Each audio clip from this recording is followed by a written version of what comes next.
Tava um frio desses aqui, né, Felipe? Aqui em São Paulo, quando a Mariana resolveu, depois de deixar os filhos na escola, pegar o metrô e atravessar a cidade para ir encontrar pessoalmente as garotas daquela ONG com quem ela vinha conversando pela internet. Ela tinha achado essa ONG meio no desespero. Ela precisava de ajuda para se livrar da violência doméstica, do marido espancador, aquele homem que ela amara um dia, com quem ela se casara, mas que agora fazia dela um saco de pancada, descontava todas as suas próprias frustrações batendo nela por qualquer razão. Ela tinha ido procurar ajuda na delegacia da mulher. Mas, quando ele soube, a surra foi 3 vezes maior. E, para ser sincera, a delegacia não fez muito por ela.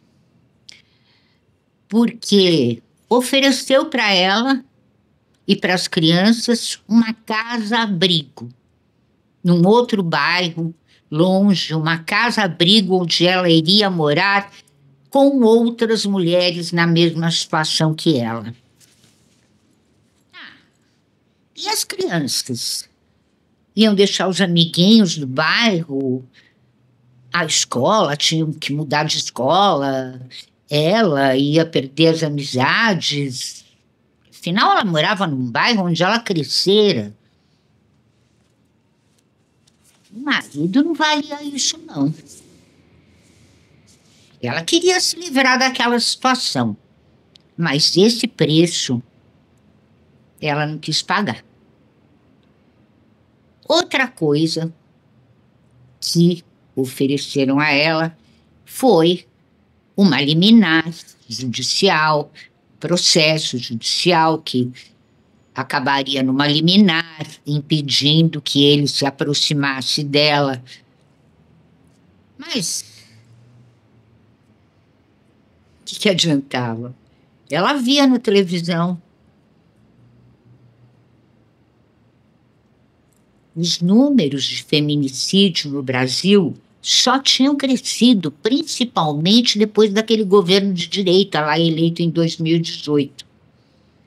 Que aí todo mundo soltou a franga, liberou geral, seus preconceitos, enfim, suas maldades.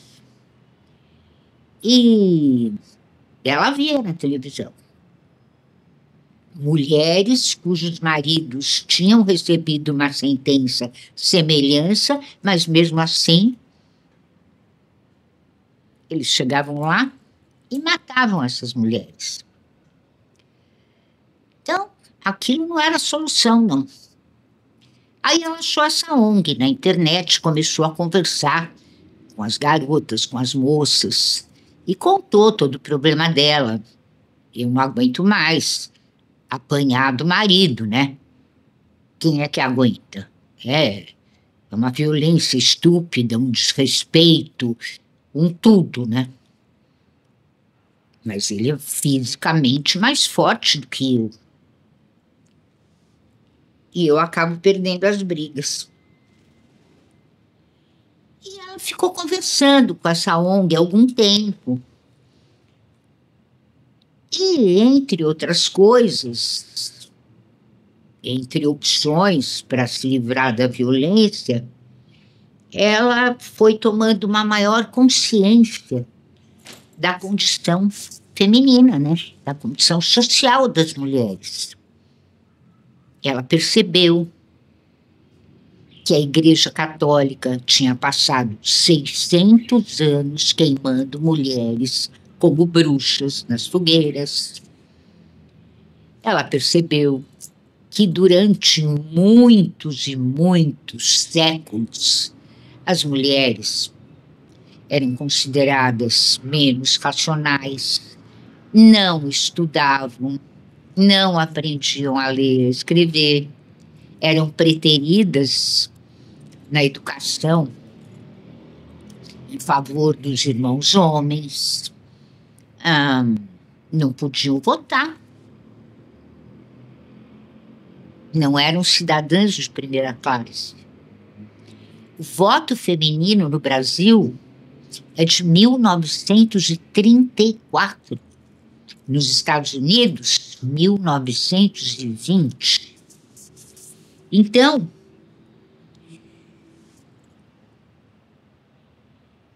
a condição da mulher era essa. E até os anos 60, mulher casada não podia ter cartão de crédito. Só se fosse um cartão no nome do marido, um cartão adicional. No nome dela, não. Não é ridículo? Falando hoje, é ridículo. Mas essa foi a condição feminina durante anos e anos, séculos e séculos. Então, com essa convivência com a ONG, com essas mulheres tão conscientes da sua condição de mulher, a Mariana foi se fortalecendo. Então, finalmente, nesse dia gelado, ela deixou as crianças na escola, pegou o metrô e foi lá, do outro lado de São Paulo, conhecer essas suas novas amigas. Já estou até esquentando. Bom, mas também não resolveu. Porque as opções que tinha para ela eram as mesmas da delegacia da mulher. Ou sair de casa, ir para um abrigo, enfim. Não resolvia muito. E ela saiu da ONG num final de tarde, assim, muito decepcionada. E começou a chorar, porque ela estava num beco sem saída. E foi assim, chorando, que ela se sentou num vagão do metrô ao lado da janela.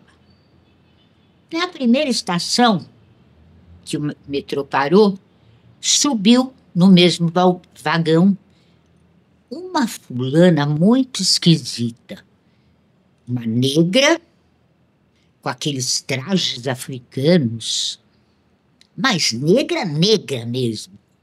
Não como as mulheres miscigenadas que a gente encontra tanto no Brasil, né?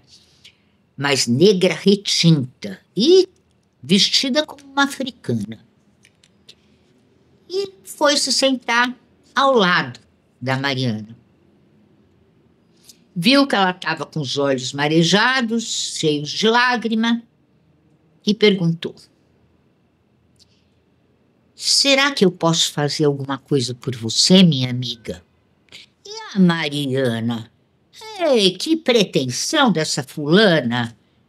Nem me conhece, vai sentando aqui, me chamando de amiga. Aí ela olhou bem para a outra e falou: eu não sou sua amiga. E a outra simplesmente abriu um sorriso muito lindo, muito branco, e olhou bem nos olhos da Mariana. Imediatamente, a Mariana se arrependeu da reação bruta que ela tivera. E falou: me desculpe, eu estou nervosa, eu estou com problemas, e eu sei que você sentou aqui e ofereceu ajuda, acolhimento, e eu sou grata por isso. Me desculpa se eu fui rude, É a minha condição. Mas ela percebeu que essa negra tinha o poder, com um sorriso, com um olhar, de transmitir tranquilidade, calma. Aí a africana falou: olha, eu tenho um bom faro. Eu estou vendo que você está sofrendo pela sua condição de mulher. Se você quiser, a gente vai tomar um café. Você me conta. Quem sabe eu posso te ajudar. A Mariana olhou para ela e falou: mas quem é você? Eu sou Aruanda, respondeu a outra. Eu sou uma mulher africana. E você está morando no Brasil agora? Perguntou a Mariana. E ela, a Aruanda: não, eu só vim fazer um curso, dar aulas aqui na Faculdade de Sociologia da USP. Fui convidada, como professora convidada, por 3 meses. Eu vou ficar aqui em São Paulo por 3 meses dando esse curso.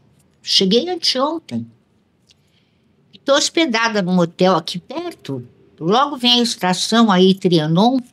A gente pode descer e ir tomar um café no meu hotel. E aí você me fala o que está te afligindo. Eu trabalho muito com mulheres. E a Mariana olhou para ela, espantada. Aula na USP de Sociologia? Aquela mulher africana? A Aruanda riu, porque interpretou direitinho o olhar dela. A Aruanda conhecia bem aquele olhar. Falou: todo mundo se assusta, né? Quando me vê assim, uma africana, que aqui as pessoas acham que é só uma mulher primitiva, né? Mas eu sou formada em Sociologia pela Universidade de Londres. Eu sou de uma boa família lá no meu país, embora eu moro em Cômbia, na cidade de Cômbia, que é um porto pesqueiro muito importante na África Ocidental. E, enfim, eu sou pós-graduada, doutorada. E é isso. Eu venho de uma família de posses e que pôde me proporcionar todos esses estudos. E as duas foram tomar café no hotel da Aruanda. E, de repente, a Mariana, chorando, desabou a contar para aquela mulher que ela sofria, né? O que ela estava sofrendo com aquele marido agressor, espancando ela, machucando. E aquela falta de amor, né? Aquele horror. Aí a Aruanda falou para ela: sabe, os homens pensam que o seu maior poder está entre as suas pernas. Para eles, o sexo é tudo. Vem em primeiro lugar, muito antes do amor. O amor, aliás, para os homens, vem depois do sexo e da profissão. O amor não está com nada. É bem diferente de nós mulheres. Mas, como eles prezam muito a sua masculinidade, é por aí que você tem que atacar. Atacar para se defender, porque você tem que se defender dessa violência. Disse a Mariana: mas como? Como que eu posso fazer isso? E a Aruanda respondeu: eu espero que você não interprete mal o que eu vou te dizer. Eu posso ser uma intelectual, mas eu sou africana. E em África, a feitiçaria tem um grande poder. Eu mesma tenho uma irmã, a Luanda, que infelizmente é uma bruxa do mal. Eu sou do bem, mas a minha irmã não é. E ela é uma feiticeira poderosa. E nós, em África, aprendemos a usar a nossa intuição feminina. Faz parte da feitiçaria, inclusive. Então, nós sabemos que, apesar de submissas, de discriminadas por milênios, nós, mulheres, temos o poder da intuição e o poder de interpretar e conhecer bem o nosso eu interior, porque é ele que nos move, nos aconselha. E você tem que começar a fazer isso. Você tem que começar a se introjetar, a perceber que dentro de você tem uma força muito grande e que você pode usar essa força a seu favor. Eu estava te dizendo como é que são os homens, né? Então é o seguinte, olha, você faz assim. Na hora que ele for transar com você, você olha bem nos olhos dele e lembra que o poder dele está entre as pernas. Aí você mentaliza esse homem sem poder diante do seu poder de mulher. Você mentaliza esse homem sexualmente incapacitado. Você faz isso quando ele for fazer amor com você ou quando ele for te agredir. Você se concentra nisso. Você vai ver, vai dar certo. Ele vai fracassar. E é uma maneira de você conseguir ir minando poder dele. Se você tiver uma oportunidade, você escapa dele. Ai, mas meus filhos, perguntou Mariana. Ué, você cata, quantos filhos você tem? 2. Então, cata um em cada braço e você manda, minha filha. Vai embora. Você tem dinheiro, você tem recursos, você trabalha. Eu fui jornalista, eu faço textos na internet, eu ganho um dinheirinho. Mas não é suficiente para manter a mim e os meus filhos. Bom, aí você entra na justiça contra ele e faz ele pagar a pensão para você e para os seus filhos. Mas o importante é que você primeiro mime esse poder dele, o poder sexual dele. Se concentra nisso. Este homem vai fracassar comigo cada vez que ele tentar se aproximar de mim, cada vez que ele tentar me agredir, ele vai fracassar sexualmente. A Mariana, de repente, sentiu que as palavras da Aruanda lhe davam uma nova força. Não só um alento, mas uma nova coragem. Era uma tentativa. E ela começou a fazer isso. Ela se despediu da Aruanda, agradeceu e tal, foi para casa. O marido já chegou em casa, louco da vida. Ele sabia que ela tinha ido na tal ONG, porque ele andava rastreando o notebook dela. E falou, sua vagabunda, você pensa que essas feministas de M vão te ajudar em alguma coisa? Ah, que isso e tal. E pegou ela pelo braço, levou pro quarto, jogou ela na cama. Eu vou te mostrar o que é um macho. E ela pensando, concentrada, concentrada, repetindo as palavras da Aruanda. O que aconteceu? Ele não conseguiu. Por mais que tentasse, por mais que se manipulasse, ele não conseguia. Ficou louco, bateu nela, as crianças chorando, ouvindo aquela gritaria, aquela violência. Foi só mais um dia de agressão. No dia seguinte, quando ele chegou do trabalho, como fazia muitas vezes, trouxe flores, pediu desculpas. Oh, Mariana, desculpa, eu estava nervoso, mas você sabe que eu sempre te amei e tal. Aquela lenga-lenga que no fim acabava, desaguava na pancadaria mesmo, na violência.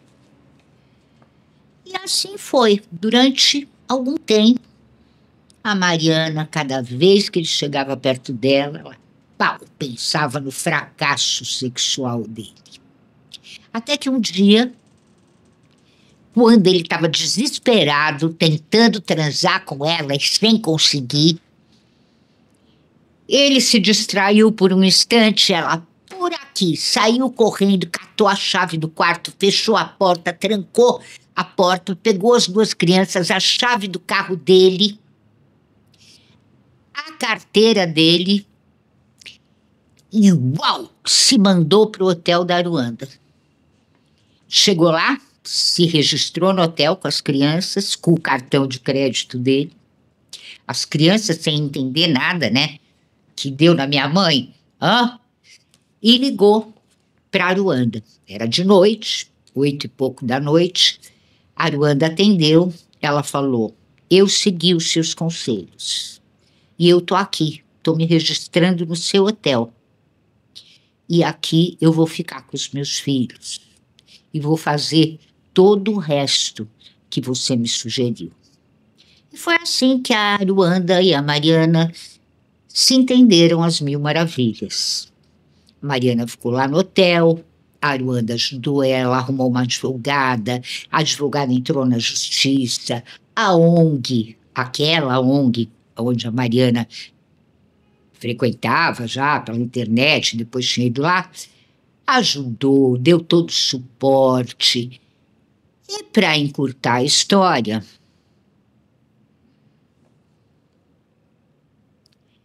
ela, a Mariana, alugou um apartamentozinho para ela e os filhos, arrumou um emprego. A Aruanda também ajudou nisso, mas arrumou um emprego num jornal. E o marido sendo processado e impedido de se aproximar dela. Assim, quando os 3 meses de Brasil da Aruanda acabaram, foi a Mariana que levou ela ao aeroporto para se despedir. Se abraçaram e ela disse, nós não vamos perder o contato, você pode estar do outro lado do mar, mas hoje, né, WhatsApp, nós vamos continuar amigas. E um dia eu vou para a África, eu vou para a Cômbia conhecer a tua terra, se você me convidar. E a Aruanda disse, claro, nós somos amigas. Aliás, vou te dizer uma coisa, nós sempre fomos amigas. Como assim? Perguntou a Mariana. Porque nós já nos conhecemos de outras vidas. E não foi por acaso que nós nos encontramos naquele vagão de metrô. Adivinhou? Adivinhou, né? Mariana era a Antonieta de 1898 e Aruanda era a Beca, a africana Lembra da história? É isso, gente. Final feliz aqui. Esse é o seu programa As Bruxas, todas as terças-feiras, aqui na sua TV Paradise, às 20 horas e com reprises. E eu sou Isabel Fonte Vasconcelos Caetano, e este aqui é o Felipe, né, Felipe, o meu príncipe. Sou escritora, tenho 23 livros publicados, indo a passos rápidos para o 24º, e estou sempre aqui para te contar a história de alguma bruxa poderosa. Tchau, gente!